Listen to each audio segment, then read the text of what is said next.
প্রথম কাছে এসেছি, প্রথম যে দেখেছি,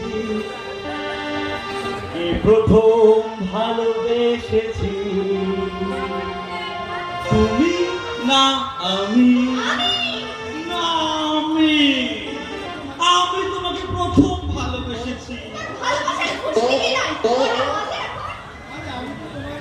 আরে আমি তো তোমার কথা মতোই 12টার জায়গায় 10টায় এসে হাজির হয়েছি। এই তোমার আসতে একটু লেট হচ্ছিল বলে আমি তো তোমার জন্য ফুল আনতে গেছিলাম। সত্যি? কই দেখি দেখি। এই নাও।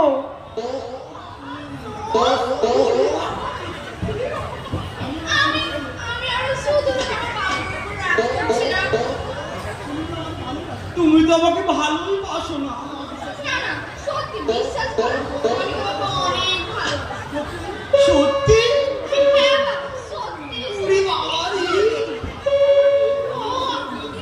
এই কত কত লাগে। ওরে বাবা, বলছিলাম কি আমরা তোমাদের এইভাবে লুকিয়ে লুকিয়ে দেখা করবো। চলো না আমরা বিয়ে করে নিই। বিয়ে? কি বাবা, এটা কেন? এই তো বেশ ভালোই আছি, আবার বিয়ে করার কি দরকার? মানে মানে তুমি আমাকে বিয়ে করবে না? এই শোনো না, বিয়ে তো আমারও করতে ইচ্ছা করে, কিন্তু কিন্তু ভয় লাগে। ভয়? ভয় কিসের? শুনেছি তোমার দিদি নাকি তোমার জামাইবাবুর উপরে বিশাল অত্যাচার করে।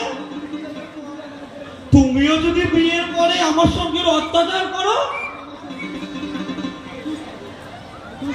আরে দোষ পাও, সবাই এরকম হয় নাকি? তোমাকে বিয়ের পরে অনেক কত কত লাগে, বোঝো না কেন?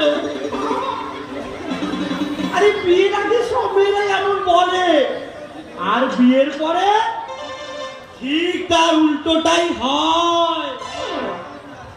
জানি না আমার কপালে যে কি আছে, লক্ষ্মী না শনি, আপনারাই বলেন। এই তুমি কি বললে? কি বললে একটু আগে? না মানে এই তুমি যখন বলছো তো, এই তুমি যদি ভালোবাসবে তাহলে বিয়ে করতেই পারি।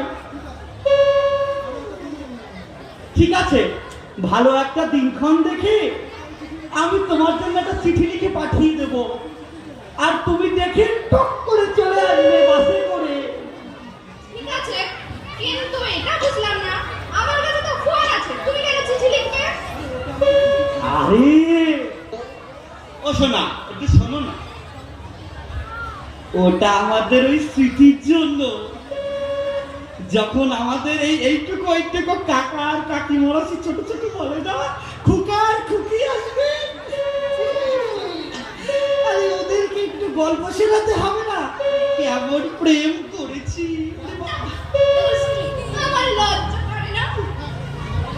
এই শোনো, এখন আর লজ্জা পেতে হবে না, চলো তোমাকে একটু এগিয়ে দিয়ে আসি।